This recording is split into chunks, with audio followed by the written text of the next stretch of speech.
So I'm Rick Jensen. I'm a director of APAS, and I've been asked to chair the session this morning. The Carbon Summit is about to reconvene, so I'd like to welcome you again to the APAS Prairie Agricultural Carbon Summit. So the first topic we want to tackle this morning is the science behind agricultural sequestration, and to do that we have invited speakers to present on both the cropland and the grassland sides of agricultural carbon. Our first presenter this morning, Dr. Brian McConkey and John Bennett, will be focusing on the cropland side of the equation. Dr. Brian McConkey is a senior research scientist with the Science and Technology branch of Agriculture and Agri-Food Canada. He has a broad interest in agricultural environmental interactions, and his research has spanned from soil and crop processes to methods of quantifying carbon sequestration and greenhouse gas emissions at national and international scales. From 2010 to 14, he worked on developing the National Research Strategy for Agriculture and Agri-Food Canada on agroecosystems, productivity, and health. Since 2014, he has returned to full-time research and currently leads a major national project on sustainability metrics for agriculture to support policy and marketing needs. The other speaker is John Bennett, and his wife Shirley have successfully farming south of Biggar for more than 36 years. John adopted to no-till in 1988 and has cooperated with several researchers from the U of S over the years with on-farm field research. John acts as the industry co-chair of the Provincial Offset Trading Working Group. He has previously been a member of the Saskatchewan Pulse Growers Board and a past director and former chair of Saskatchewan Soil Conservation Association. He's also served 8 years on the board of Saskatchewan Research Council. John was named one of the most influential farmers in Canada by the Country Guide in 2010 for his work in no-till and sustainable production systems. So if Brian and John could please come up to the front.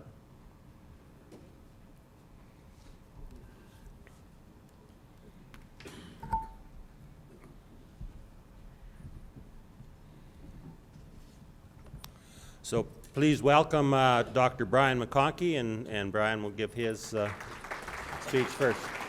Brian.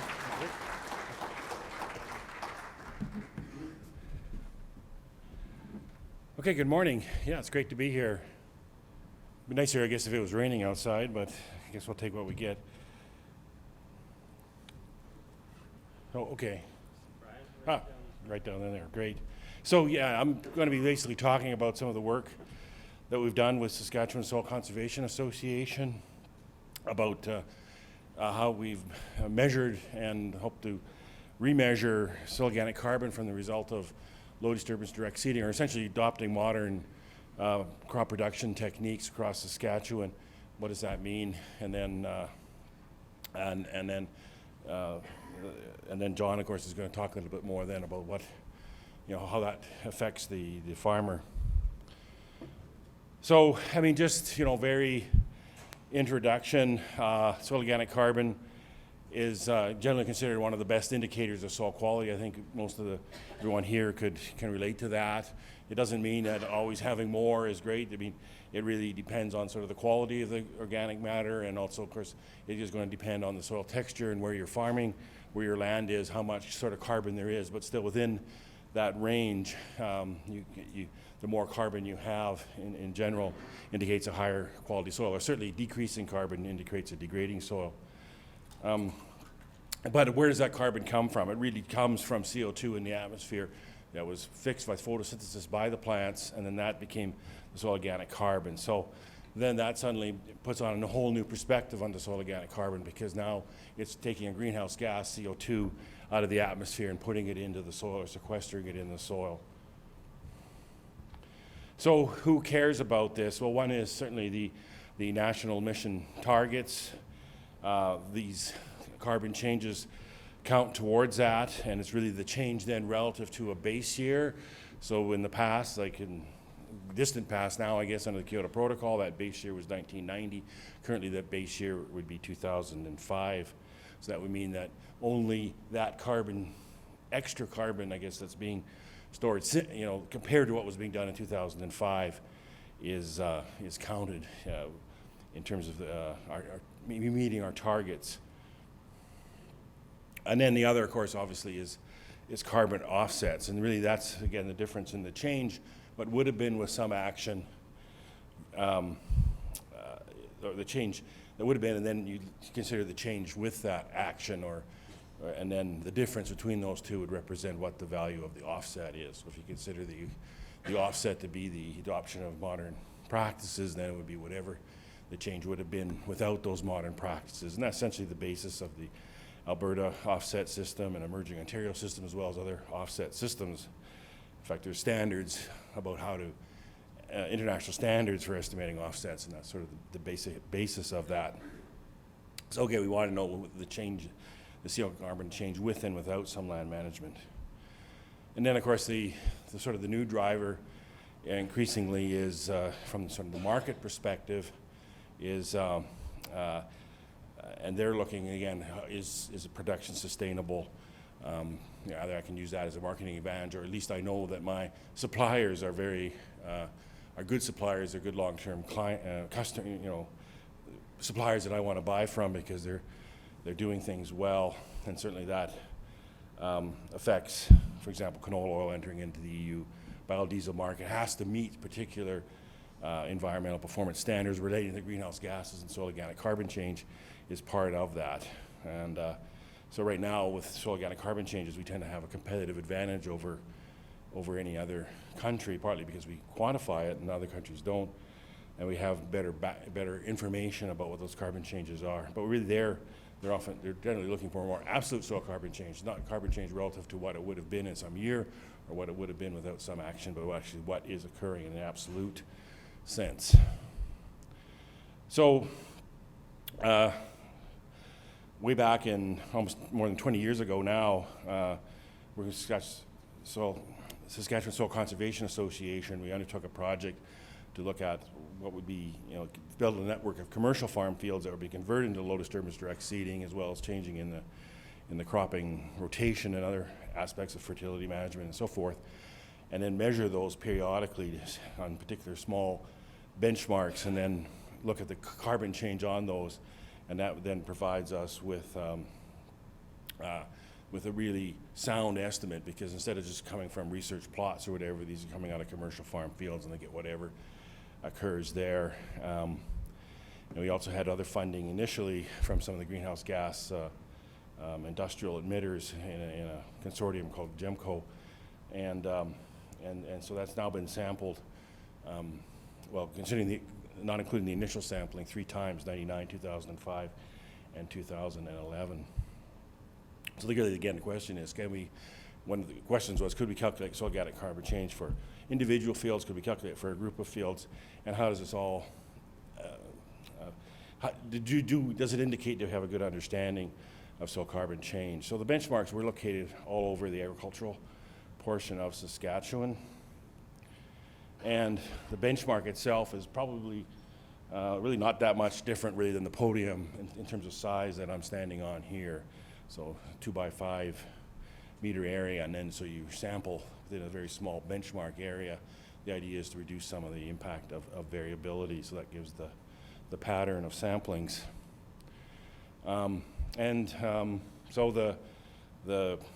the obvious and the important result is that when you look across all those fields, you can see that there has been an absolute increase in soil organic carbon 2011, although there was some drop in 2005, and then this would be the different depths of soil, showing that the carbon change increases as you go deeper in the soil. In other words, basically the whole active soil profile was increasing in carbon from the result of the practices that the cooperators were undertaking, which again, all those, essentially what we consider now modern farming practices. So, what caused that drop in 2005? Well, even if you look at the average yield across the whole of Saskatchewan, it's pretty easy to pick out that in the early 2000s, 2001, 2002, 2003, there was quite a dry period there, and the overall yields dropped quite considerably. So our hypothesis is that, that drop really then was reflected later in the 2005 sampling, and so less carbon input during that period of time resulted in less carbon absolute change from 96 by 2005. Again, just a little bit more detail, I guess, of the sort of magnitude of the carbon change. So I guess if we look at 2011, we're about 4 tons greater per hectare than we were in 1996. And typical soil in Saskatchewan coming from this study would have about, in that depth, would have about 60 tons of soil organic carbon in 1996. So we're talking something, not certainly a 10% increase or not in carbon, but something somewhere around between 5 and sort of 10% carbon change. But one of the key things was, even though we had this elaborate benchmark, was that really we couldn't get anything usable from an individual farm. So this just gives some examples of a number of the results from one particular field. We can see like the first one, boy, that looks good. That's kind of pretty much on average.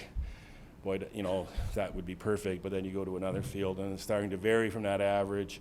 And then suddenly you get some that indicate very high, unrealistic increases. And then you get some that are showing decreases, and some that can be showing decreases and then increases, and then very large decreases, and so forth. And so really, you know, I mean, if you pick and choose a particular field, yes, you could probably come up with some story, but I mean, it really reflects the underlying variability in soil organic carbon, even over small areas, that it is very difficult to reliably. So, I mean, we're not, the measurements are correct in the sense that, yes, there would be, in the case of that third field, 18 tons of carbon. The measurements, or the soil that was collected at the different times in different places or within that benchmark would show that much difference, but it doesn't mean that was actually the difference that could be attributed to the change in management. So it's really only on the collective that you can understand that. So, and so it was sort of a disappointment, because we were hoping that this benchmark system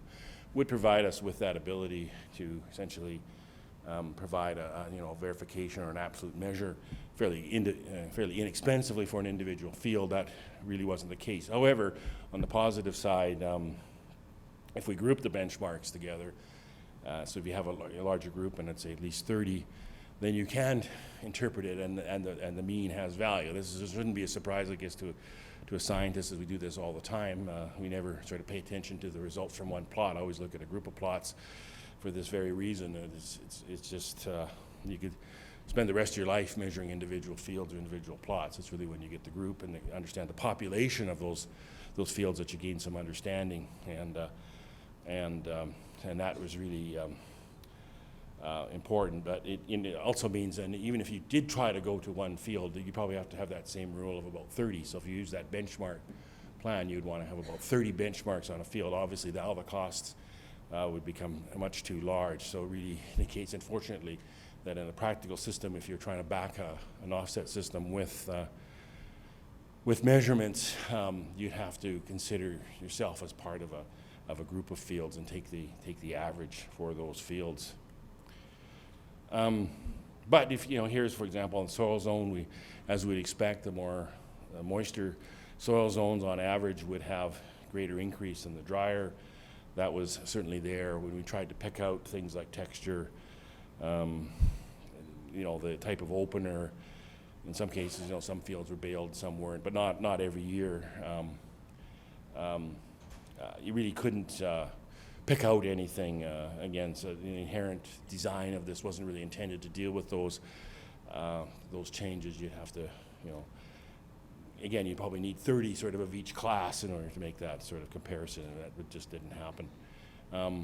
So what caused those increases in soil organic carbon? Well, of course, a big part of it was when looking at what the fields that went in, that if we look in the 6 years prior to the conversion, they were about 1/4 of the time in fallow. I mean, it varied. That was an average, obviously varied from field to field, but it was much lower than during the period of time we were measuring, so that's certainly the reduction in fallow. Obviously, the low disturbance direct seeding had an impact that reduces the availability, I guess you'd say, of organic carbon to decomposition. And for 3 years there, we actually had a tilled strip within the fields that we kept monitoring. So we did see even the tilled fields were increasing, which you would expect because you were decreasing fallow frequency, but then the bigger increase was definitely when you had the combination with direct seeding and fallow increase. So again, providing that evidence that the direct seeding was important. So again, and also, generally, again, improved fertilizer placement, often improved fertilizer management, other aspects of diversifying the crop rotation often occurred basically at the same time, and all those things probably ended up, or definitely would increase the soil carbon input. So how does that compare with small plots? The big thing that came out was that generally in small plots we very rarely see differences at depth, but here we see here in this commercial farm fields it was quite clear that there was definitely an increase below about 20 centimeters or 8 inches, and that was really a bit of a surprise. And I think we look at that and saying, well, it really probably indicates that those soils in general in 1996 were probably more degraded than a lot of the small plot work that might sit on a research station. And so they then ended up having a greater increase over a greater depth. How would this compare to what we would report or have been reporting, I guess, under National Greenhouse Gas Inventory? Certainly they're not hugely different, but they're definitely higher. The estimates from the commercial farm fields were higher than what we would report. That would, I guess, be somewhat consistent with the fact that if those soils are more degraded, they'd have more opportunity to increase in carbon. And also the difference between the semi-humid and the semi-arid areas was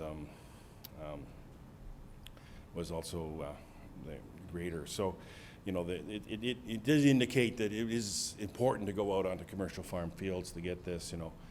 What have we learned a little bit about management? I mean, the challenge, I guess, for the project has been how many times the managers and the land ownership change within that network of 137 fields, and in many cases, the new owner said, "Okay, I can continue cooperating into the project." So a great thank you for them. But I would say by 2011 already, probably half the owners had changed, and our plan is, as I'll go in a minute, is to resample. So this is sort of an issue. We have to try to see whether we can encourage some of the landowners that have these benchmarks that they're probably not even aware of on their fields, if they would be willing to participate or join the project. There certainly was some tillage in the systems periodically, so only about half. In fact, you had no tillage whatsoever. But again, a lot of the issues was, of course, in this particular period of time, it was 2009, 2010, 2011, was quite wet, so that changed a lot of practices from plans. Both the fallow often occurred then, and that's also where, and also you could see tillage as well, just because it was a very unusual period of time, and I'm sure many of you can remember some very wet spring, wet conditions and potholes that were lakes and things like that. So again, the key thing now is we're looking to resample this network. We were thinking in the fall 2017. I think that's a bit premature, but I think we would plan to do this now in spring of 2018, and so we're proposing that to Saskatchewan Agri-Development Fund as well as the Chekhov-funded crop organizations to fund that work, and we're getting support. For example, Saskatchewan Agricultural Development Fund is we had to send in a letter of intent, and they've now want to see that go forward to full proposal. This would be 21 years, so this is also very important because there's always been an assumption in many cases that sequestration would stop after 20 years, so this would actually put us a little bit over that. So if we still see an increase from 2011 or significant increase, this would be quite important information and in terms of the length of time then that carbon sequestration occurs, and of course that's very important into offset systems in terms of valuing past changes. And so again, as I said, we really need to work harder to establish that connection between the current landowner and the project, as many cooperators as feasible. So again, there's probably a lot of landowners that may even be the third one in from what the original cooperator was. They have no idea because these benchmarks are buried in the ground. There's no way you know where they are from the surface. So, you know, maybe trying to reconnect with some of those. So again, it's been, you know, I guess the key message is, I mean, Saskatchewan farmers are doing very good things, and they're very definitely increasing soil organic carbon. This is quite large numbers. I think the numbers SSCA is put together, suggesting this is, you know, the equivalent of 1.65, removing the emissions from 1.65 million automobiles per year. So very, very big numbers. It's increasing to at least 40 centimeters. So it's a very, you know, that's also certainly a controversy, I guess, globally, because in most places tillage involves moldboard plowing, which inverts, of course, and removes a lot of residue at depth. And so there's always been this finding and question to say, well, if you have, yes, you're only measuring at the surface and you get soil organic carbon change, what happens at depth? But this clearly shows that it's, at least in Saskatchewan, it's a very, it's not an effect of simply changing the distribution of residues and so we're no longer mixing them into the surface. But even if we're leaving them primarily at the surface, the impact is in showing up all the way through the measured depth. We only measured to 40 centimeters, but unfortunately we can't, you know, we will not be able to do individual fields, and instead this new sampling coming up. And I guess just briefly, I guess this is of course great for cropland. What is the situation on grassland? It's definitely much more complex. I mean, anyone that manages grasslands is certainly aware that it's very variable, and the plants change, and there's a whole interactions with the weather, and so it's really hard also because the way the land is managed has to be adjusted for each year. It's really hard to categorize grazing management in a way, so it's hard to sort of identify sort of a practice-based estimate for an offset. And so and then the other big thing, especially on well, particularly on native or even naturalized grasslands, is that the grazing pressure will affect the species, and the species will affect the carbon, and so it really becomes difficult. And so even something like range condition doesn't really necessarily relate well to soil organic carbon. The plants that would indicate poor grazing condition often are the ones that put more carbon into the roots. In some ways, it's kind of a protective measure, maybe, but that causes problems. We have done what we call a meta-analysis, or looking at all the sort of literature, and we've got some estimates of the amount of carbon change per hectare just from grazing versus non-grazing. There's a lot of examples of that, but of course non-grazing is kind of not a relevant control, because there's a lot of non-grazed grassland. But certainly that, you know, that would certainly clearly say that there is a small increase in carbon on that, and I think there's but obviously we need to do much more work on that. I think there will be a presentation later this morning on grasslands, so that's all I want to say about grasslands, but we need to do more work for sure on that. Again, I want to thank the cooperators, the SSCA, of course, John, Henry Jansen, Ben Ellett were scientists in Lethbridge that helped me a lot, Glenn Padbury and Alvin. We're here in Saskatoon now, retired, and also we had, of course, many professionals, technicians, and students that did a lot of the sampling for that Prairie Soil Carbon Budget project. So, thank you.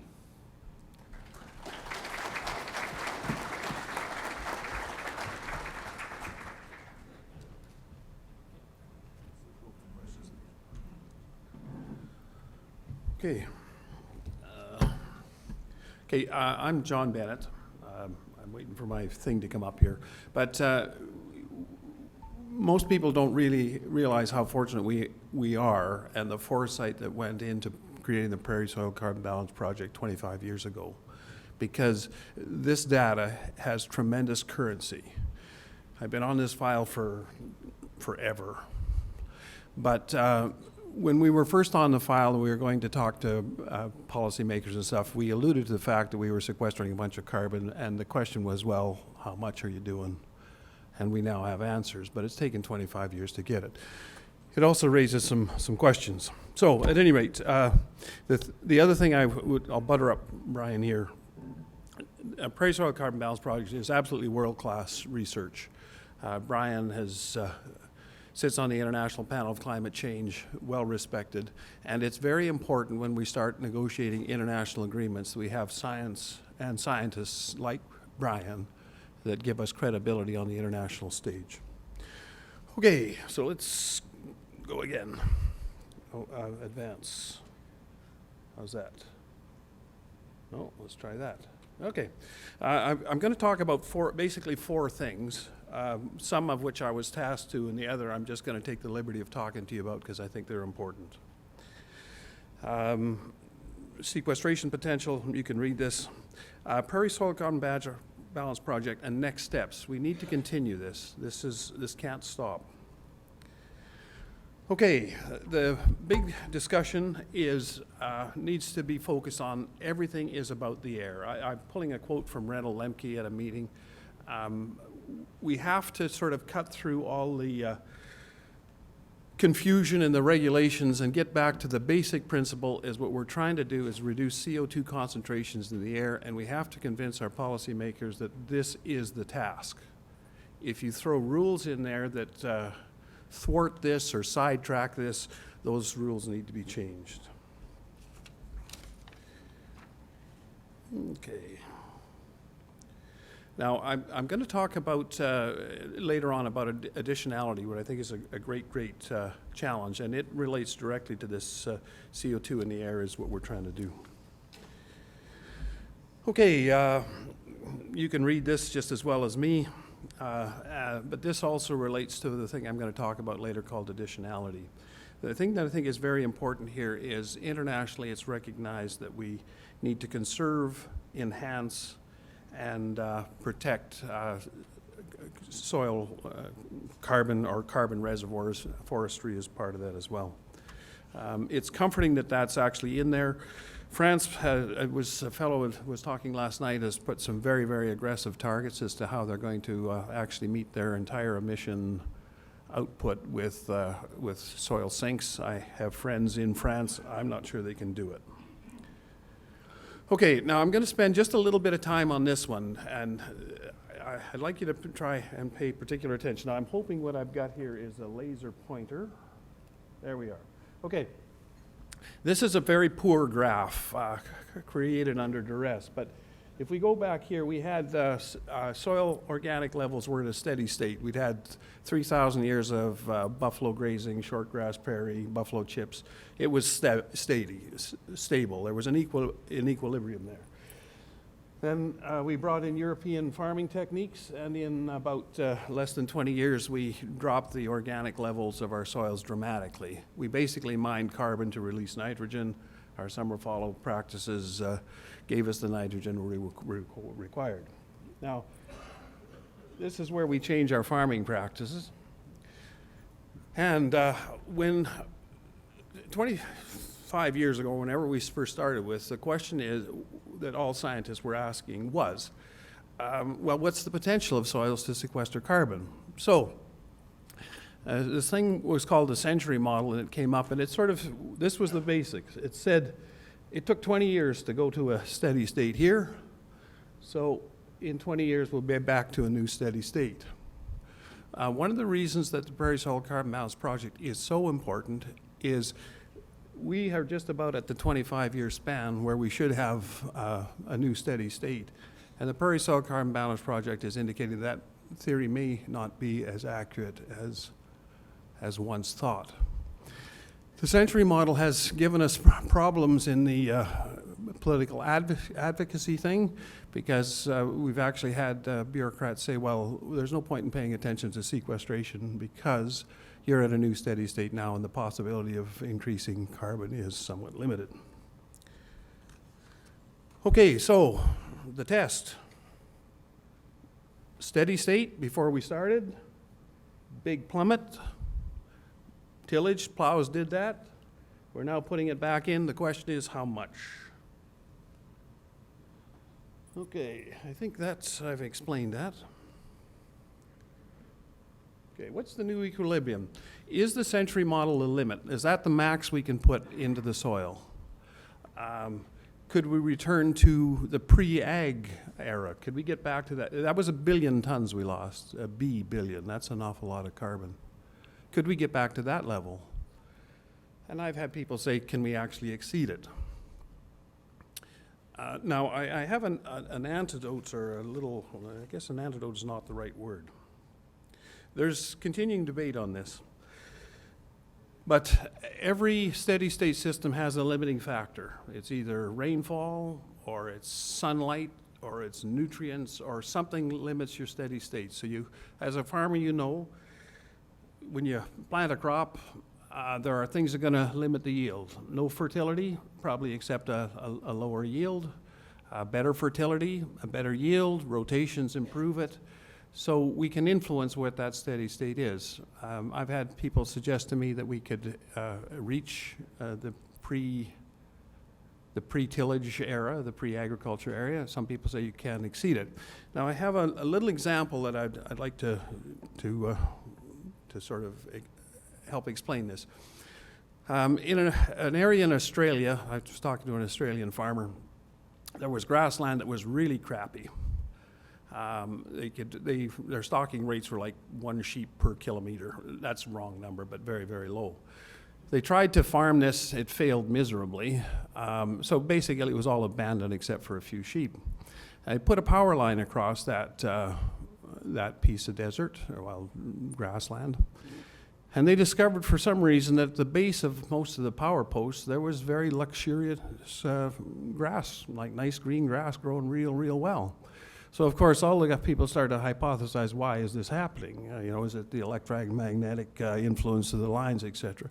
But what it was, is they soldered connections at every post, and there was zinc fell on the ground from spatter. And zinc was the limiting factor in that production system. So by addressing that deficiency, they were able to increase the productivity dramatically.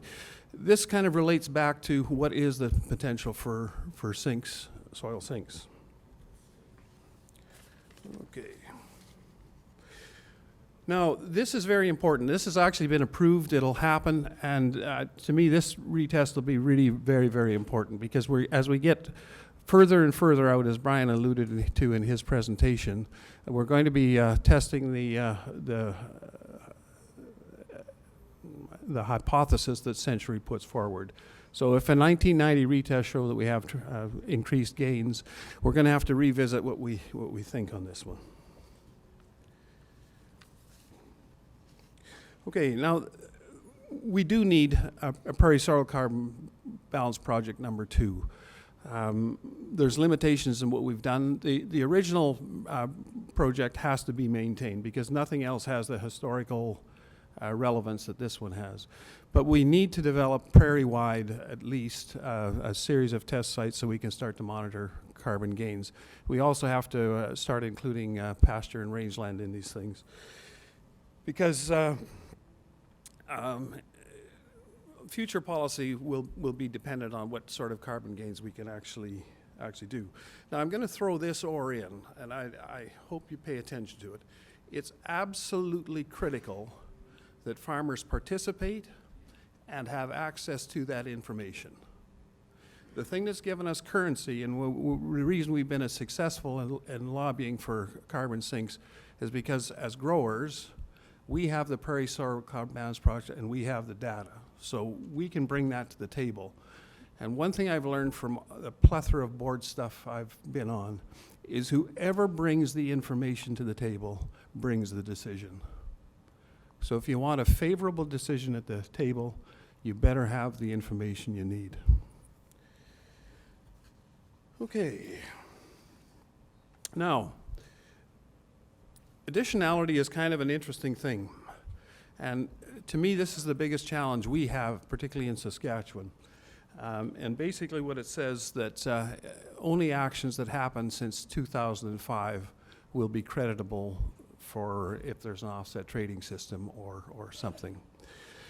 So that means that basically anybody in the room who started zero tilling before 2005 wouldn't get any recognition for the contribution. Still removing, CO2 at a regular basis. And if we go back to one of my earlier things, it's all about the air. So regardless of when you started this thing, you're still doing really good work, Whether me, who's been at this for 25 years, my ton of CO2 that I take out and put in the ground now is every bit as much relevance to greenhouse gas concentrations in the air as the guy who started zero tilling 2 years ago and takes another ton out. So it's all about the air. It's the CO2 concentrations that are critical. So this is going to be, I'm relating this to science. Additionality is going to complicate the science no end. Okay, now what I've got here is I've got 5 best management practices. Some are just figments of the imagination, but they are there. So I have number 1, zero till with current rotations. That's what we're doing now. Okay, now biochar amendments I think is a fascinating thing.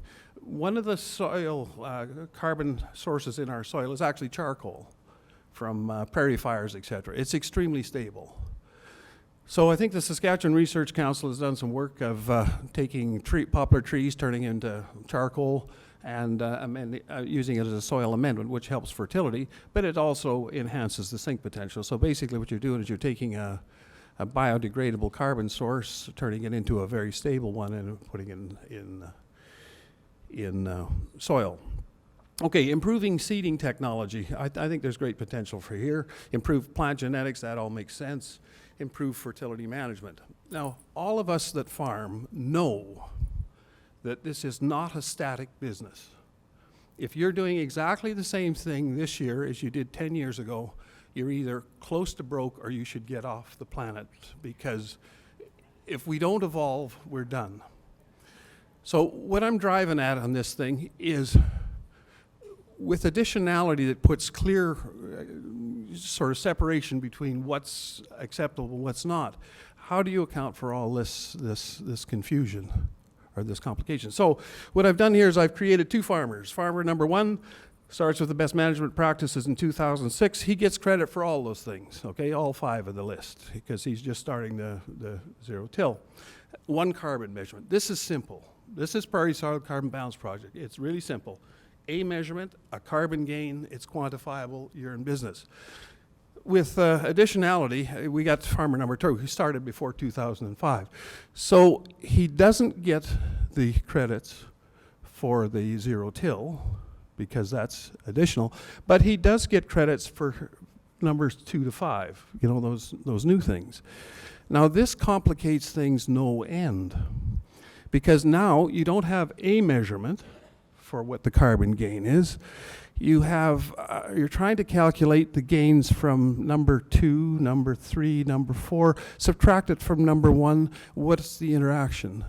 And basically I think additionality will just turn this whole thing into a quagmire where we will go absolutely nowhere. We'll spend all our time arguing about what's new, what's not new. And we miss fundamental principle number 1, it's all about the air, right? That's, even our governments agree on that now, which was quite remarkable. Okay. Now, I'm getting my... Yeah, all right. Now, the other thing here is, and it's interesting, anybody who's been in this room, who's been on this file forever, like we went through this with the federal bureaucrats 20 years ago. What additionality does, it creates a perverse incentive, because I'm a grumpy farmer. Most farmers are grumpy. It's part of the genetics, isn't it? I mean, we have to be. If we weren't grumpy, we wouldn't be in this business. So I'm a grumpy farmer, and I'm not going to be able to get credit for something I do. So I'm going to reset the baseline, aren't I? I'm going to try and figure out some method. I'm going to game the system. I'm going to do something. And so in bureaucratic parlance, that is a perverse incentive. So if you're trying to, as the Paris Accord says, preserve, maintain, enhance sinks, why would you create a policy that provides a perverse incentive and gets people to not do what you want so they can get some sort of an advantage? So additionality is going to give us real problems. Okay. Now I'm going to go a little bit into carbon markets, just because this is something it's in a state of flux. Okay, carbon tax rebates. We've talked about that. Federal government actually is proposing one. We have offset markets. We got a Chicago climate exchange that failed. We got an Alberta system that I think is flawed. I'll explain later. London Carbon Exchange, it's struggling. There's one in Frankfurt, it's struggling. The California Carbon Exchange is which the exchange that Ontario and Quebec are going to do in. My understanding is a lawsuit against it right now by the Chamber of Commerce, so it's not real healthy. China. Now this is really an interesting card with the U.S. Under Trump deciding they're going to step away from the plate. It leaves a void. China, I think, is very keen on being the carbon market center. You know, we'll be looking for Chicago for a wheat price. We'll be looking to Shanghai for a carbon price. The thing that I have discovered about carbon markets is the rules can favor either the buyer or the seller. Now, in grain markets, there's a bit of a balance there. If China develops a carbon market, my fear is that they'll be looking to buy an awful lot of offsets because they've got big industry. The rules may not favor the people who supply those offsets. Okay, the fundamentals of a carbon market. Transparent price discovery. We all know that. We have, you guys all deal with commodities. You understand transparent price discovery. In Chicago, it's Minneapolis, it's Winnipeg for canola. And transparent basis discovery, you can get that. You go to your line company and you can, you know, what are they paying today? Subtract that from the market price and there's your basis. So you got some transparency in that. Now, this is the key thing that is missing, I think, in the Alberta market, for one, is we can't bank these offsets. Now, with any commodity that you or I grow as grain growers, if we don't like the price, we can close the bin. We can wait for things to improve. Now, this gets very, very interesting when we look at a carbon tax that is scheduled to ratchet up. It's kind of written in stone, $10 now, $50 a few years ago. So why would you, if you had canola today for $10, and the future markets were saying it's $50 4 years from now, the smartest thing for you to do would be to build bins, wouldn't it? So without the ability to bank and hold offsets, it really restricts any equitability in the marketplace. Okay. Advocacy. This is a bit of a challenge. Soil sinks officially acknowledged. We're all aware of that. We've accomplished that. I think we've done a magnificent job for the amount of people and resources we've had on this. Zero-till and sinks are on the lips of bureaucrats in Ottawa. I mean, it's been because we've basically all sung from the same song sheet. We have sound science thanks to people like Brian. So I would say we've got that done. The baseline year, that advocacy thing, I think I've kind of explained that, and I hope you understand the complications of that. And then trying to get this value back to the farm gate. So strength in numbers. What we did as SSEA about two years ago, when actually the thing that precipitated it was when the chair of Suncor said he would welcome carbon offsets. That industry had been fighting anything to do with carbon CO2 emissions for a long time. But what they discovered, it became a market access issue. They were being branded dirty oil. They were having trouble finding customers, and he decided that they would do that. So our thoughts, and the guys that were fooling with this forever, is if the chair of Suncor comes up with this, it's going to be on our plate again pretty soon. So the first thing we did is we created basically a song sheet of some fundamental points. We approached all the groups that are on there and said, can you guys live with this? Let's sing from this song sheet and make it work. That had tremendous power. If you go into a bureaucrat's office and you wave your little SSCA, I'm a good guy banner, it doesn't get you very far. But when you have a list of groups like this that are sort of saying the same thing, it works. The other thing I've discovered is governments like to pick off farm groups one at a time. They all have a policy direction that they want. So what they'll do is they'll troll through the, shall we say, the credible groups, and they'll try and find somebody that will endorse what they want. and then they can say, we have consulted, we are proceeding. So it's very, very important. Now, I have one interesting set of experiences. 25 years ago when we started on this thing, what we did is we had a bunch of energy companies that were wanting to buy soil offsets from farmers. We hadn't even thought of that. But they came to Saskatchewan because we had big zero-till adoption rates. So the first thing we did is we went to all the conservation groups that we knew. The Pacific Northwest Direct Seed Association, BC had one, Alberta had ACTS, Saskatchewan had SSCA, we had Manitoba, North Dakota Zero-Till Association, Innovative Farmers of Ontario, and a few others. We said, look, we better understand this whole issue before we dabble in this market, because whoever makes the first trade is going to set the rules that we'll all have to live by. And it was astonishing the power that consortium did. And it was all created with a fax machine and phone calls. Amazing, we did it. And it was extremely successful. The first trade was done by the Pacific Northwest Direct Seed Association with an outfit called Entergy. In the States, Environmental Defense was the environmental people that brokered it, and the rules were favorable to farmers. By maintaining that Canadian coalition, the first pilot emission reduction trade, which with favorable rules, was brokered between the federal government and SSCA, who acted on behalf of other organizations. So it's very, very important that we sort of sing from a common song sheet and a common voice. Okay, I actually want to just have one other thing. We've had a debate on whether tax credits or a market structure or a combination is what we need to pursue. The hazard of a tax credit system is they appear at the whim of a government, and they can be taken away at the whim of a government. So there's risk in pursuing tax credits as your own solution. I'm not sure where we're going to go on this, but it's pretty complicated. So at any rate, I'm grateful for the time and attention you've given me, and Brian and I will be here to answer your questions. Thank you.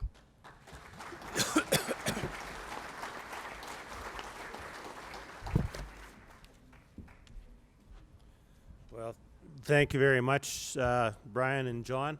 I think we've got some things to think about and some questions to answer. I guess they both, gave us some problems that they see. So I'm ready for questions. So thank you again, Brian and John. It was good.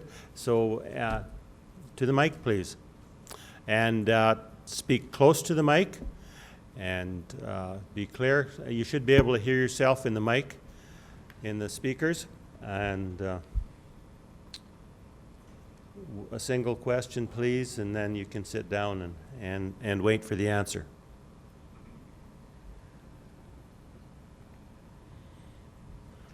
Go ahead. Hello, good morning. I have a question for Brian. You were reporting the carbon balance on individual agricultural fields, and you saw the balance, how they changed over the years. However, you're involved in the carbon reporting and the amount of carbon that is being sequestered or total carbon balance. Considering the huge land use change conversion from grasslands, which are strong carbon sinks, into the agricultural land, there are less so strong carbon sinks. Do you have a data for the Saskatchewan as a province? What is the change in our carbon emissions? Are we carbon sinks or are we carbon sources, considering the land use change? Could you give your name and your affiliation, please? My name is Branimir Jetvar. I'm from Nature, Saskatchewan. Should just be able to speak into it, Brian. Yeah, okay, thanks for the question.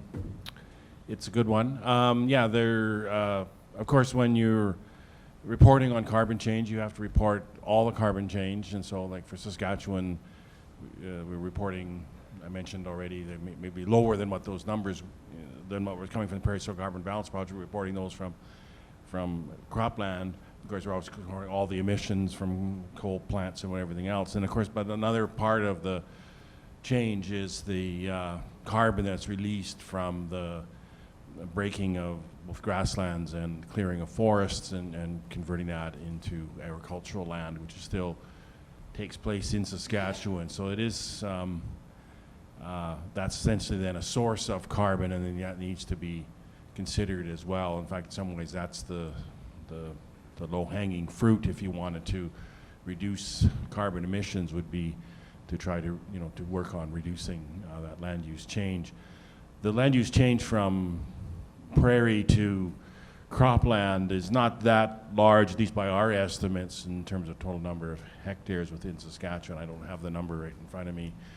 I don't think it's that large, and so when we do the carbon change, it's really quite small, very small relative to what the cropland would be sequestering. However, on the other side, the clearing of forest, and I guess a forest here, not necessarily saying like a whole quarter section, it could just be several hectares, because the common practice is often to, windrow it and burn it. There's quite a few, there's a lot of emissions there very quickly, and those emissions are quite significant and do very much subtract. I don't know exactly what they are for Saskatchewan. I know for Canada as a whole, it's kind of a rough, it kind of cancels out roughly half the carbon sink.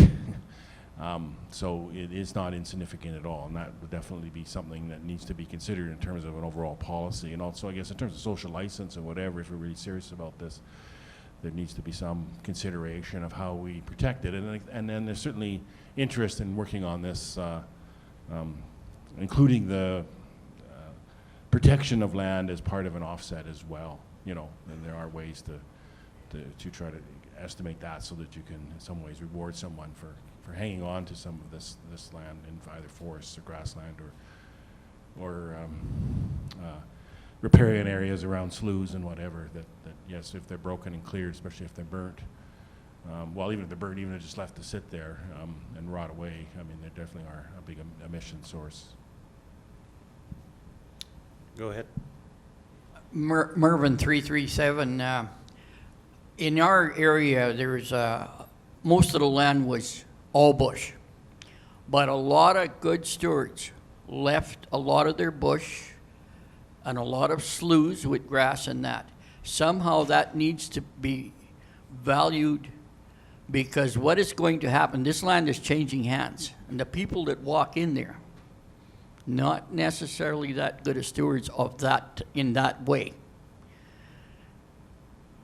So if we want to keep that bush and those sloughs, like big farmers walk in there with track hoes and cats, they push it all down, they drain it all out. I mean, they're just trying to be efficient, eh? And somehow that has a much larger value than a lot of people, in my opinion, than a lot of people think it has. So we need to definitely work that into the equation where that land will have a tendency to stay the way it is. Is this on? Interesting comments, more of a statement than a question. I had a German exchange student taking a master's degree come to my farm, and we spent a lot of time talking about stuff like that. And in Europe, of course, they really support their agriculture, particularly in Germany.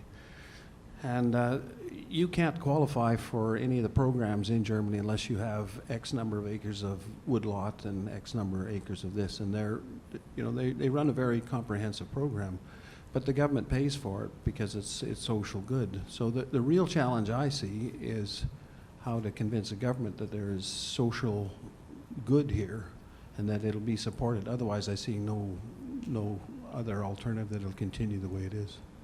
I mean, I have stuff on my farm that I'm happy to have there, and it's costing me money, but I take satisfaction from it. So I can understand your concern, but again, I think until you get a social consciousness that the country will support this, I don't think we'll go very far.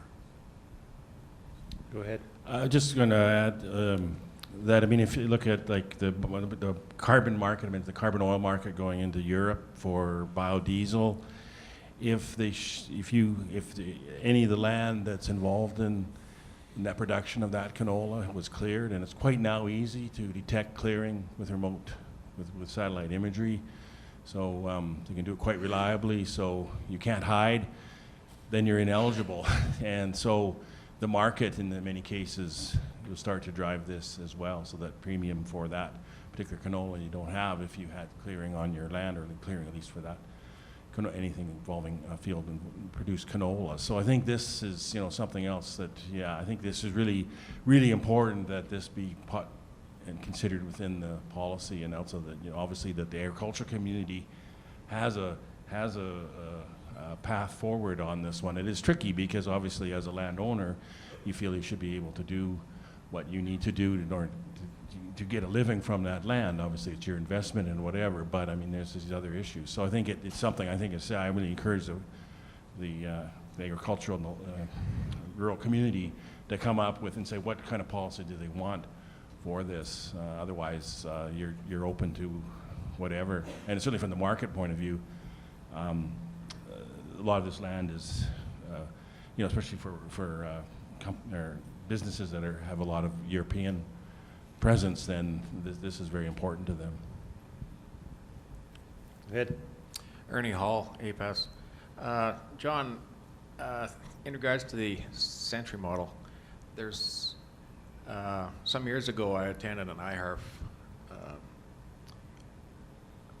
field day, I suppose, and they took us to a plot south of Indian Head, and there was some 20-year zero-till adjacent to some virgin grassland, and the zero-till actually had higher carbon levels than the grassland did. Just, it's more of a comment than a question, but just it is achievable. I mean, that's. I appreciate that comment. That was Jim Halford's plot, and the challenge with that is it's a plot singular, and as Brian said, what you need is you need multiple replicates before you can live with it. But I think it certainly does show, and I have this opinion that we really don't understand the maximum potential of our sinks. Cam Goff, Sask Barley. I've got a couple of linked questions, I guess, one of which is to John. And I'm just wondering, John, if you can maybe comment on any work that's been done with trying to bring Alberta and Manitoba sort of on board, as far as so we can, you know, the three prairie provinces can approach a government together. And then the question for Brian is, how linked do you think the results from Saskatchewan, how well can they be linked to what you would find if you did the same sort of prairie soil carbon balance work in Manitoba and Alberta?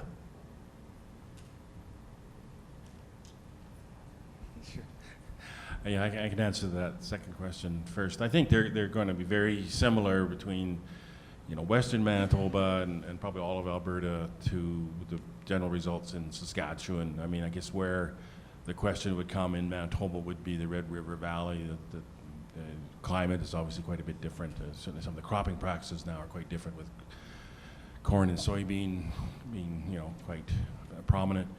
So that's probably where, you know, if there had to be, you know,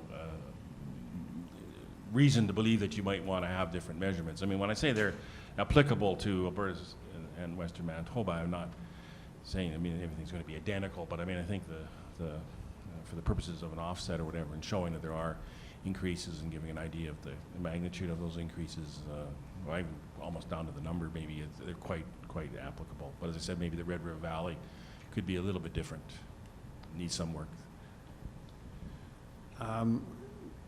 I think the way forward to Cam to sort of getting a prairie-wide conversation and consensus will be to convene a, shall we say, a conclave about discussing how we would move forward with a PERT 2, or not, Prairie Soil Carbon Balance Project 2, where we expand the Prairie Soil Carbon Balance Project at least across the prairies. I think that's the opening. The chair of the Alberta Wheat Commission is the industry co-chair on the sustainability file. I think some of the different groups here actually have membership on that. I think that's a method forward. The challenge that we have in agriculture is, and I would like to comment Mr. Hall last night and thanked his brother for filling in on the farm so he could chase around.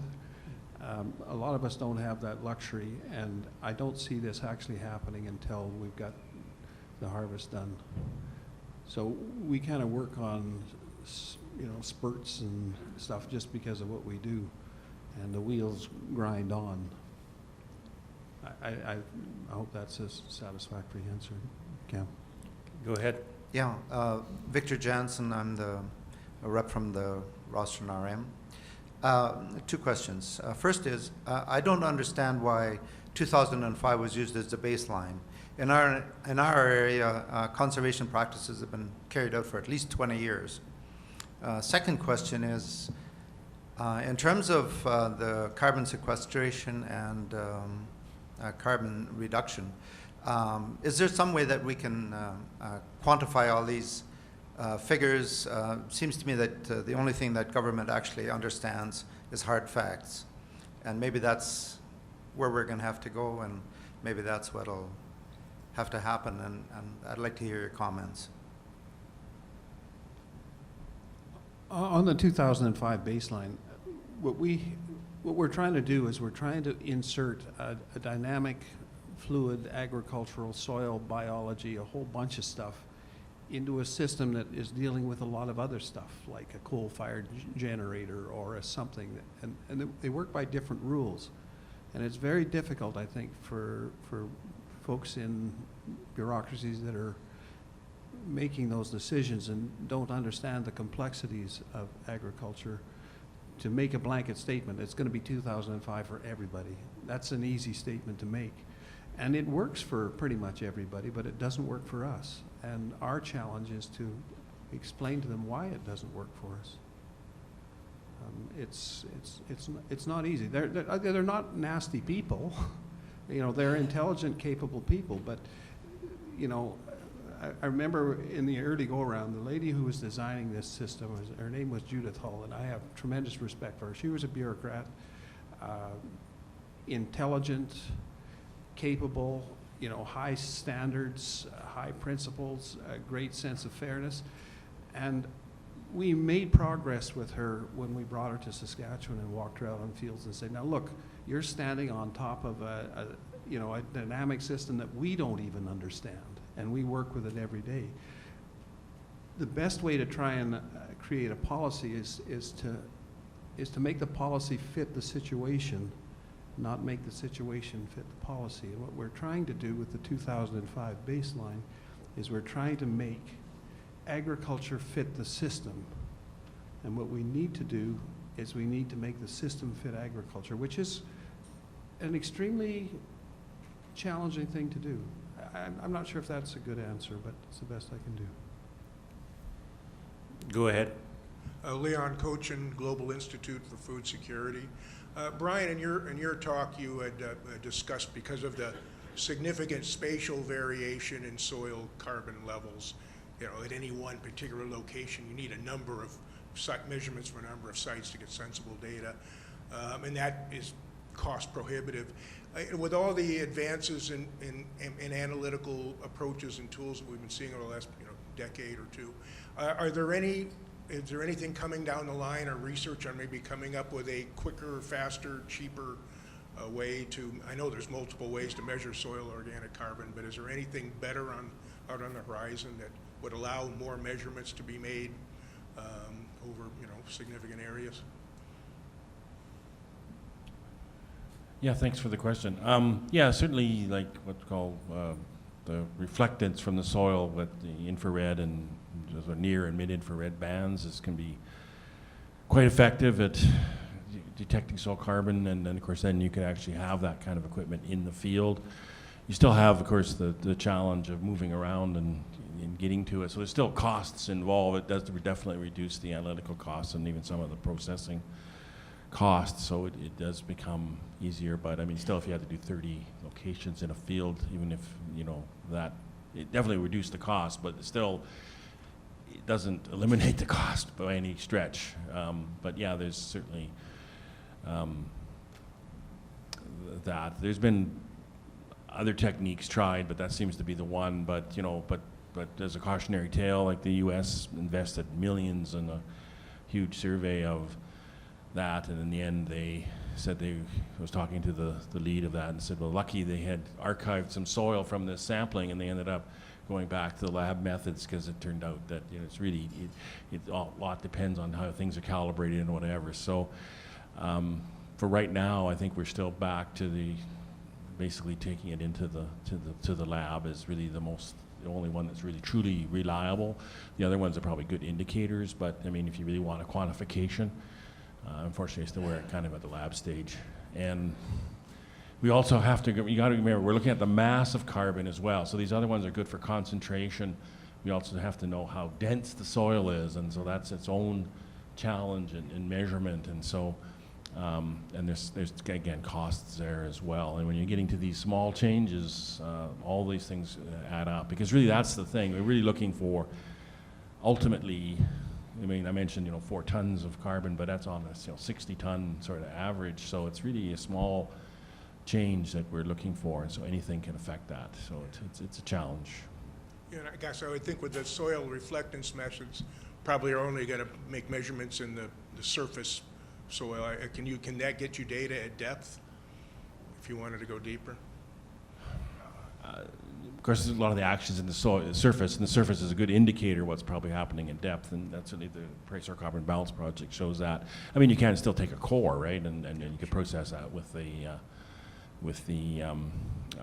near-infrared or mid-infrared reflectance. So, but yeah, to do the surface, like there are certainly some, and they've been around for quite a while, things that you basically, reflectance that you actually drag, or there's a tillage tool almost going through the soil to make kind of on-the-go estimates, and but none of them have really worked really well. As I say, probably at best really an indicator. Thanks. Okay, go ahead.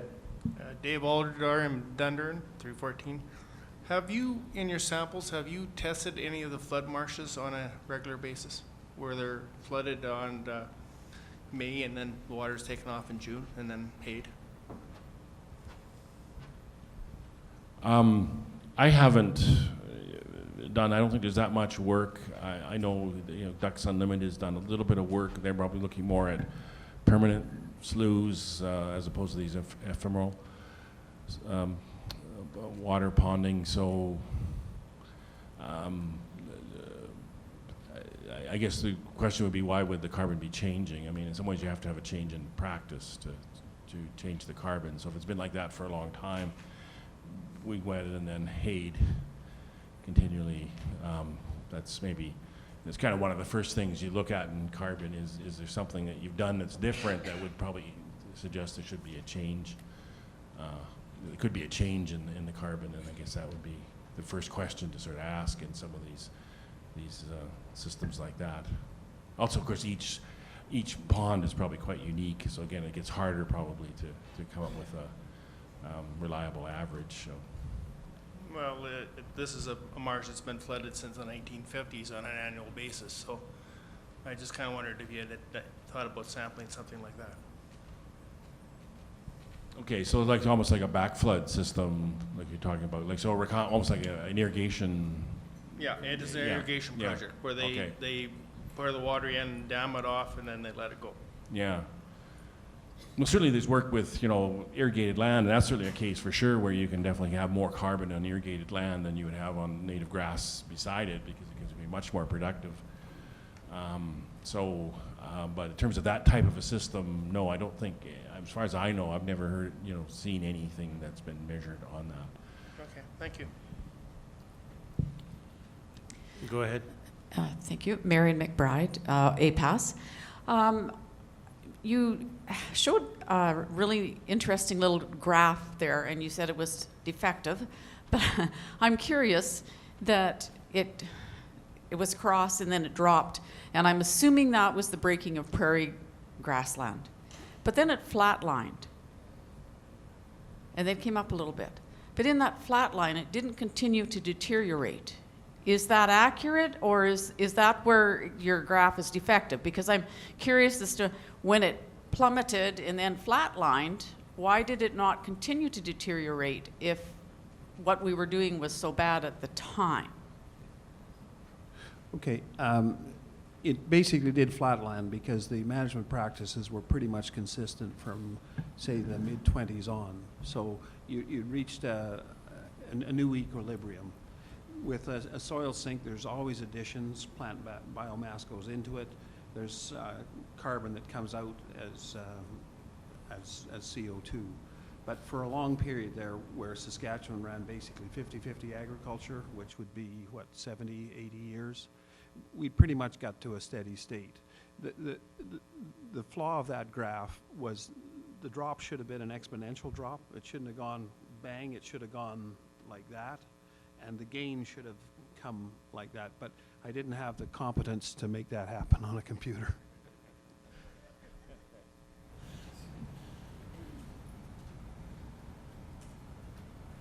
Go ahead. No, just speak into it. Okay. Haley Carlson, a Saskatchewan Environmental Society. Given that we've heard that a lot of work needs to be done on developing a effective policy framework that would work better for producers, what are your thoughts on potentially earmarking revenue that would be generated through a carbon pricing framework for some of this work, maybe to do research at the beginning and then developing a more effective framework in the future?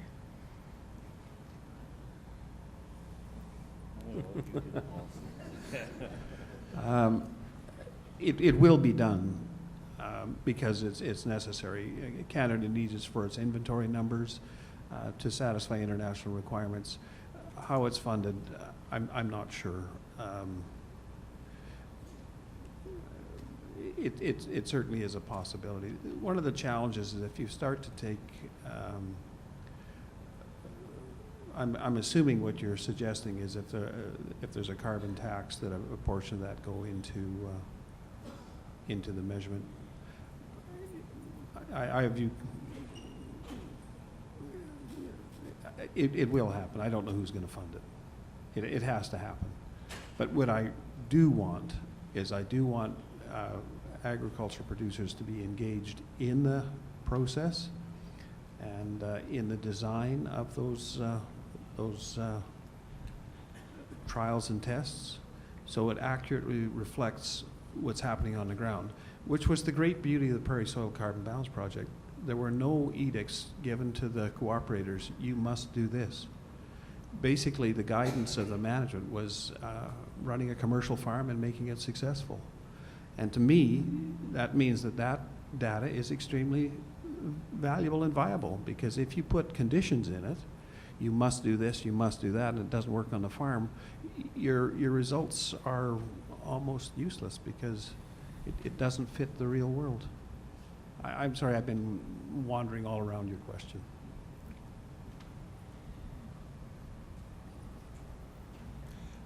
If you have another one, Miriam. Yeah, I was waiting to see if there was anyone else, but you just hinted at one point about the impact of burn-off, of burning crop residue.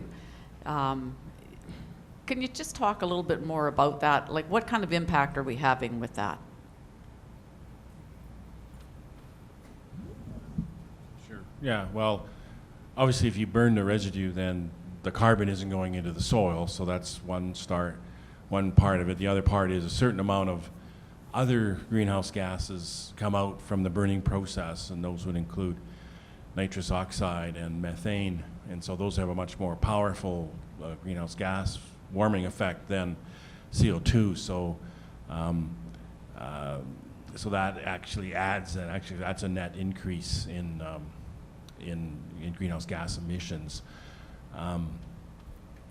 So you really have the two effects. So you're reducing the potential to sequester carbon, and actually you are emitting in that year of burning new greenhouse gases that wouldn't have occurred otherwise. Okay, the comment I made was soil organic compound carbon is composed of a myriad of things. It's not just a thing. There's, shall we say, some plant residues that are very, I think the scientific term is labile. They're carbon now, tomorrow they could be something else. And then there are degrees of that. There are very, I'll use residue for example. Flax residue sticks around for a long, long time. Pulse residue doesn't. So it cycles. Where I brought in the carbon thing, the actual carbon, is if you have incomplete combustion, you get carbon. So you stop the process, and those carbon flakes that were as a result of prairie fires are extremely stable carbon. Like, they'll be there for centuries and centuries. So I think there's a possibility that we could enhance our sinks with biochar amendments. Saskatchewan Research Council did some work on it. Does that answer your question? Okay. Todd? Todd Lewis with APAS. Just, general statement. We have a set of data here that's world class. You two gentlemen in particular banged your head against the wall for years on this. I'm sure it was hard to, have the foresight that we might be in this position today with carbon pricing and so on. And it's here, but we've got the data to support it. So congratulations. And I think we owe these two gentlemen a big round of applause.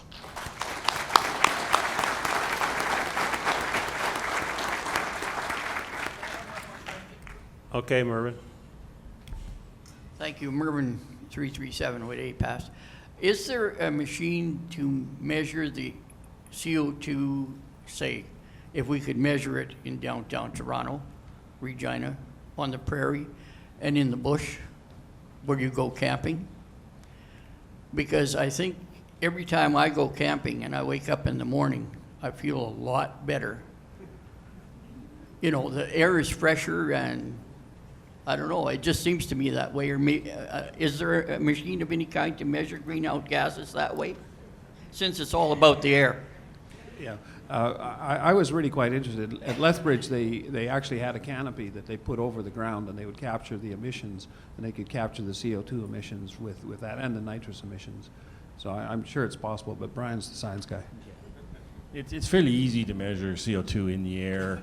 And so there's lots of instruments that can do it. I know I was at a meeting, something like this, about this size, and someone was measuring the CO2 in the air, and of course, all the people in the room, the CO2 was rising, and things like, so you can, and there's lots of ways to measure CO2 fluxes as well, like how much is actually moving up and down. So there's quite well-developed techniques for that. Plus, they're launching a whole series of satellites that'll measure CO2 in the whole air column and whatever. So we're not lacking for either ability or even actual measurements of CO2. And it's not, I don't think, you get an instrument to measure CO2, I think you're looking in the hundreds of dollars, that's all. Go ahead. Danny Onbright, RM184. I was just wondering if maybe we're lacking a little bit of on-farm data. Essentially, if we could train farmers now to analyze soil on the farm every year, soil testing more regularly, if that data could be used to help improve our carbon sequestration rates, and then essentially you could tie that to how much you would be paid. Just your comments on that. Thanks. Yeah, there's certainly a real opportunity there. Obviously, there's a lot of soil sampling going on, and so a lot of that, if it was routinely measured, obviously it'd create, again, that base of understanding. Though, as it did say, like when you're trying to get these very small changes and you're trying to do them precisely, then the soil density and other things really play a role. So I think as support for more sophisticated but more careful measurements, I think that would really be good. It would be excellent support and would be a good initiative. But I don't think it would entirely replace the need for having to do some more careful measurements, at least at some points, to really anchor those changes. Don? Don Connick from APAS. We talked about direct seeding and zero-till, and that has made some tremendous changes in soil organic matter. And I'd like to blue sky for a minute and think about what's down the line in the future. In particular, with the new CRISPR technology and genetic splicing, how far are we away, or is it possible to look to the future to say a nitrogen-fixing wheat, a nitrogen-fixing canola?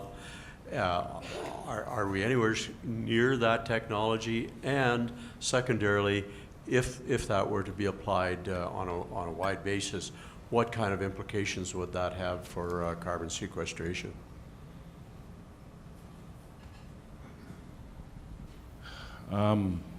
Yeah, well, certainly there's obviously, for many reasons, lots of interest in that. And I'm not a plant breeder or physiologist. I couldn't tell you exactly how far it is away. It's probably closer than we think, but I'm sure it's some distance away. But there's certainly other things too. We never really look at, the nature, the chemical composition of the plant itself could affect its longevity. Like John mentioned, flax lasts longer. Well, could we look at changing the chemical composition of the roots of some of our existing plants, which would probably be quite easy to do because that's not as fundamental as trying to change, a whole, to introduce something that's complex as nitrogen fixation. Another thing is, we don't think about it, but another part of global warming is just the reflectance of the crop. So we don't pay much attention to that. But some work shows, like for example, canola. Anyone who drives by a canola field when it's in full flower probably reaches for their sunglasses, even if it's not necessarily a really sunny day, because it's really bright, and that is reflecting heat or reflecting radiation back up that would otherwise come as heat. So there's even things like that, changing our crops to make them more reflective, and then that would be in some ways better than carbon sequestration, because of course it goes on every year, doesn't tail off at all. So there's lots of even simple things that we could probably do on the crop breeding, crop selection side that could make a difference. But certainly, obviously, nitrogen fixation would be kind of ultimate, because of course the big thing there is you're reducing the need for the CO2 emissions to produce a nitrogen fertilizer, and that's where the big gain would be. I had a conversation with a PhD on this subject, and she agreed it was certainly not impossible for nitrogen fixing. And I've had some conversation with plant breeders, and he said, you got to understand that the pressures on us are for yield. That's what everybody wants, is yield. That's what we do. We put our energy into yield. So, fund them well, give them license to pursue it, and put that as a task. It's possible, but until we change the way we approach our breeding structures with yield as the focus, probably not anytime soon. Okay, well, I would like to thank everyone for their questions. We have 5 minutes left, so I have a question for the two people at the front here.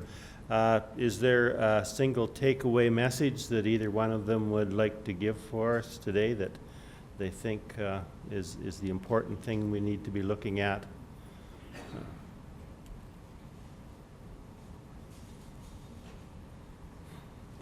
I know it's not fair, but Okay, I'm the guinea pig here.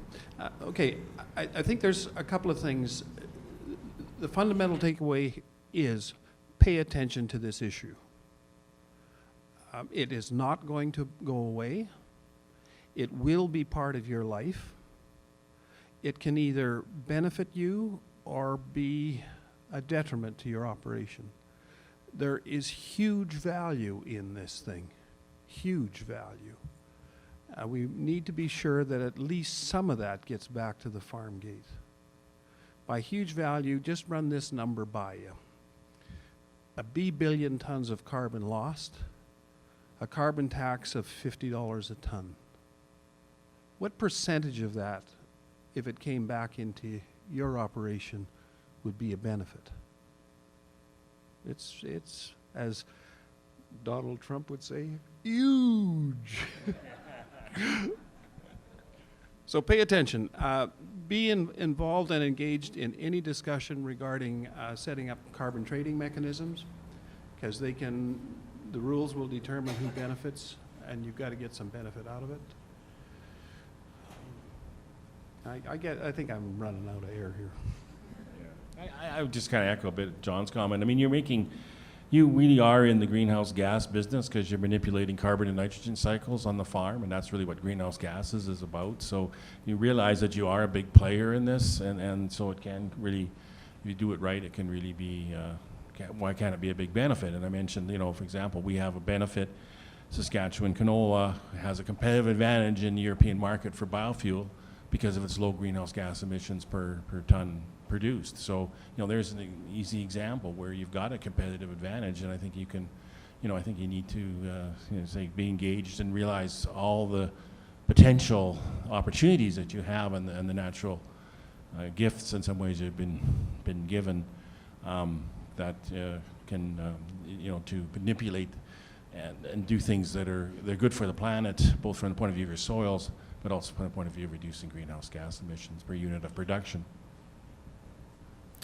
Well, I'll just add one thing to that. I was in a meeting with a bunch of the Unilevers and, the big food companies. And they were hammering sustainability is extremely important to them because their customers have identified it as critical for their, shall we say, patronage.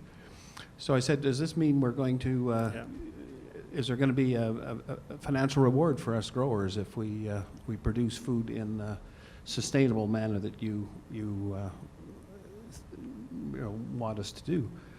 And his reply was no, but it may mean that we buy from you at all or not. So there's a downside to this as well. It's not all rosy. Anyhow, quick. okay, that's brought up another question apparently. Go ahead. Yeah, Devin Walker, new to APAS, my first meeting event thing, so it's all good, positive. I want to echo Todd's stuff here a little bit. I had it written down before he stood up. I have proof. Thanks to you guys and anybody else in the room who's been a quarter century ahead of this plan here. I would have been 7 when you guys first got going, so I was digging in the dirt when you guys were digging in the dirt.